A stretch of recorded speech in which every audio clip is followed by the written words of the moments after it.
नमस्कार, आकाशवाणी देहरादून से प्रस्तुत हैं प्रादेशिक समाचार।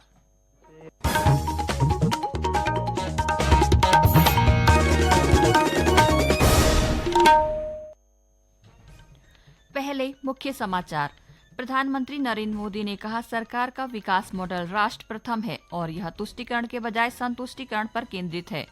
उत्तर प्रदेश के मुख्यमंत्री योगी आदित्यनाथ ने कहा, स्थानीय संसाधनों के बेहतर उपयोग और कृषि व पशुपालन को बढ़ावा देकर उत्तराखंड आत्मनिर्भर बन सकता है। प्रदेश में 38वें राष्ट्रीय खेलों के तहत रोमांचक मुकाबले जारी।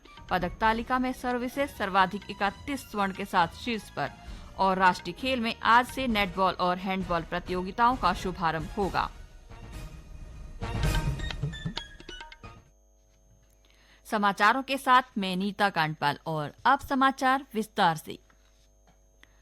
प्रधानमंत्री नरेंद्र मोदी ने कहा कि उनकी सरकार के विकास के मॉडल में राष्ट्र प्रथम है और यह तुष्टीकरण पर नहीं बल्कि संतुष्टीकरण पर केंद्रित है।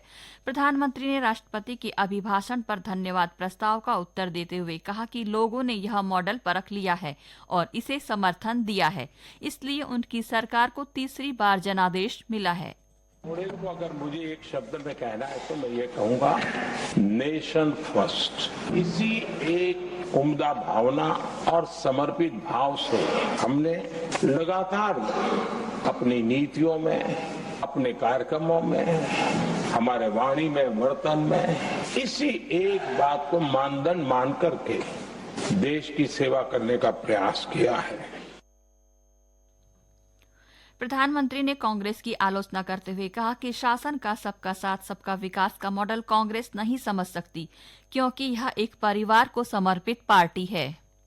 कांग्रेस ने राजनीति का एक ऐसा मॉडल तैयार किया था जिसमें झूठ, फरेब, भ्रष्टाचार, परिवारवाद, तुष्टीकरण सबका गालमेल था। जहां सबका गालमेल हो वहां सबका साथ हो ही नहीं सकता। श्री मोदी ने कहा कि उनकी सरकार ने कौशल विकास, वित्तीय समावेशन और औद्योगिकीकरण को प्राथमिकता का क्षेत्र माना है। प्रधानमंत्री ने कहा कि राष्ट्रपति का अभिभाषण देश की उपलब्धियों, भारत से दुनिया की अपेक्षाओं, देश के जनसाधारण के आत्मविश्वास और विकसित भारत के संकल्प का विस्तृत व्याख्यान है। एक प्रमुख उद्योग संस्था एसोचैम ने कहा कि रिजर्व बैंक आर्थिक वृद्धि में सहयोग देने के लिए अपने बेंचमार्क रेपो रेट में करीब 50 अंकों की कटौती कर सकती है।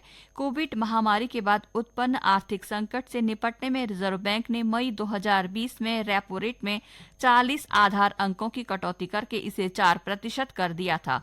एसोचैम का मानना है कि भारतीय अर्थव्यवस्था में मांग और निवेश में तेजी लाने की तत्काल आवश्यकता है, जिसे उधारी लागत कम करके हासिल किया जा सकता है। इन दरों में कटौती करने में बैंकिंग व्यवस्था में कारोबार में तेजी आएगी और उपभोग तथा वित्तीय प्रणाली में सुधार होगा।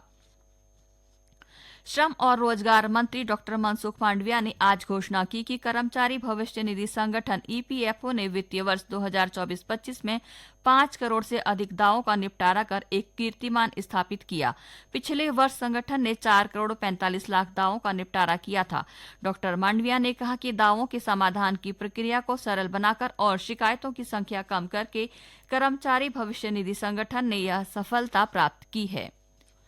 उत्तर प्रदेश के मुख्यमंत्री योगी आदित्यनाथ ने कहा कि स्थानीय संसाधनों के बेहतर उपयोग और कृषि व पशुपालन को बढ़ावा देकर उत्तराखंड आत्मनिर्भर बन सकता है। उन्होंने कहा कि इससे पलायन भी रुकेगा। अपने पैतृक गांव पंचूर के दौरे पर पहुंचे योगी आदित्यनाथ ने उत्तराखंड में डेयरी और पशुपालन की अपार संभावनाओं पर जोर देते हुए कहा कि बकरी का दूध बेहद फायदेमंद है और कई बीमारियों के इलाज में मददगार है।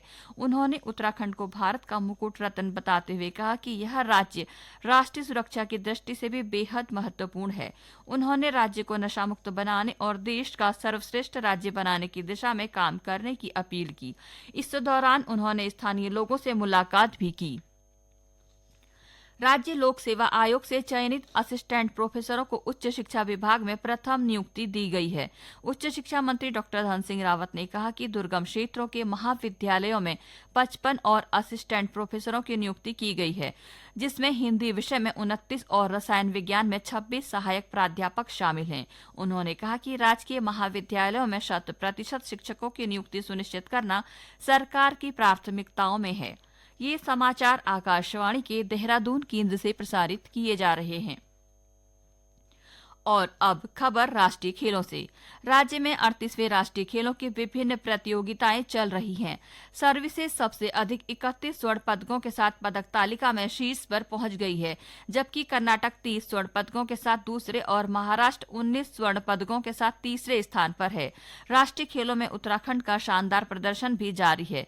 देवभूमि 5 स्वर्ण, 17 रजत और 17 कांस्य पदकों के साथ पदक तालिका में 15वें स्थान पर पहुंच गया है। इस बीच लॉन बॉल के पुरुष सिंगल्स, पुरुष फोर्स, महिला पेयर्स और महिला ट्रिपल्स कैटेगरी के पूल मैचों की शुरुआत हो चुकी है। पुरुष सिंगल्स में असम ने उत्तराखंड को 21-14 से हराया, जबकि पश्चिम बंगाल ने ओडिशा को 21-8 से मात दी। झारखंड ने दिल्ली पर 21-12 से जीत दर्ज की और बिहार ने मणिपुर को 21-16 से हराया।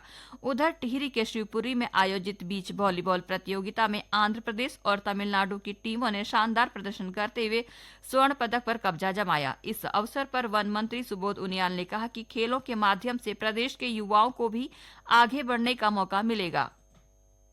30वां राष्ट्रीय खेल को ऑर्गेनाइज करके उत्तराखंड ने एक सबसे बड़ी बात इच्छा शक्ति दिखाई है पूरे देश में कि हमारा छोटा राज्य एक राष्ट्रीय स्तर के कॉम्पिटिशन है, इनको करने का भी बहुत अच्छी तरह से भी करने का जज्बा रहता है, क्योंकि यहाँ की हॉस्पिटलिटी, यहाँ की आबो हवा, यहाँ की इंतजाम, ये सभी खिलाड़ियों को प्रभावित भी कर रहे हैं और इससे निश्चित रूप से भविष्य में हमारे बच्चों को एक बेहतर एक्सपोजर मिलेगा, ताकि बच्चे और गेमों में भी एक बड़े आत्मविश्वास के साथ आगे बढ़ेंगे। दूसरा, ये सारे के सारे जो यहाँ पर हमारे जो चाहे वो साइकिलिंग का टूर्नामेंट हो, हमारे वॉलीबॉल है, वाटर स्पोर्ट्स हो, इसके अलावा एथलीट से लेकर तमाम तरह की जो स्पोर्ट्स एक्टिविटीज यहाँ पर हुई हैं, इन इवेंट से जो नए हमने लोगों ने इसका तैयार किया वो भविष्य में वो लोगों की नजर में भी आएगा और इसमें आने वाले समय में कहीं न कहीं लोगों को रोजगार देने में भी सहायक सिद्ध होगा।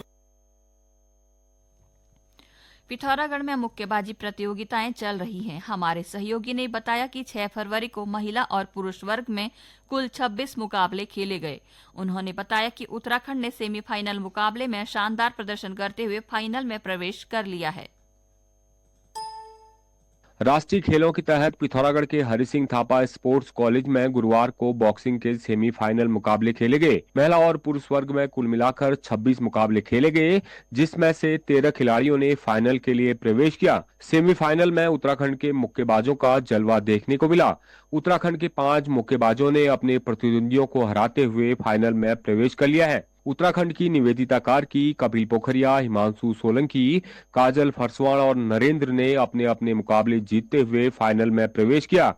इन मुक्केबाजों ने कहा कि सेमीफाइनल में उन्होंने रणनीति के हिसाब से खेला और फाइनल में जगह बनाई।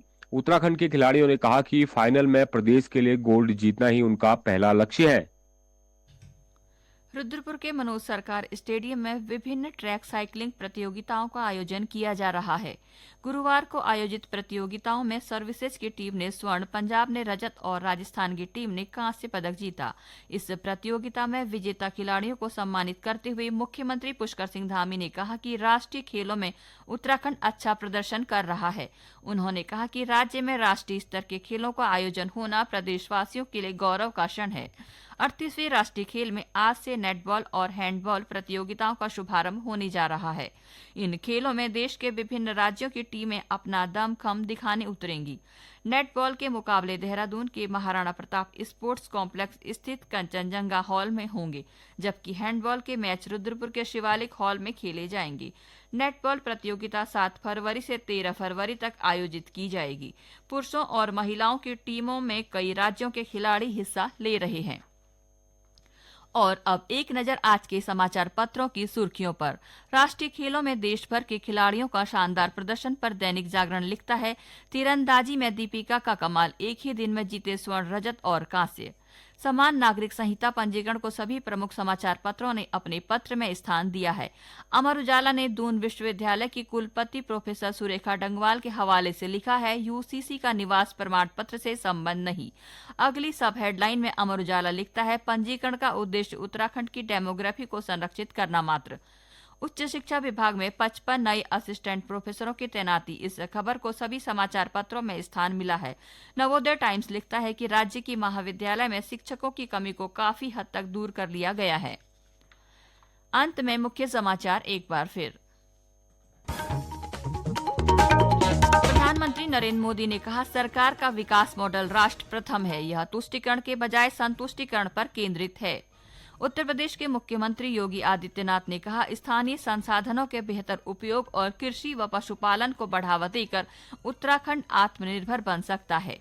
प्रदेश में 38वें राष्ट्रीय खेलों के तहत रोमांचक मुकाबले जारी। पदक तालिका में सर्विसेज सर्वाधिक 31 स्वर्ण के साथ शीर्ष पर और राष्ट्रीय खेल में आज से नेटबॉल और हैंडबॉल प्रतियोगिताओं का शुभारंभ होगा। इसके साथ ही प्रादेशिक समाचारों का ये अंक समाप्त हुआ। नमस्कार।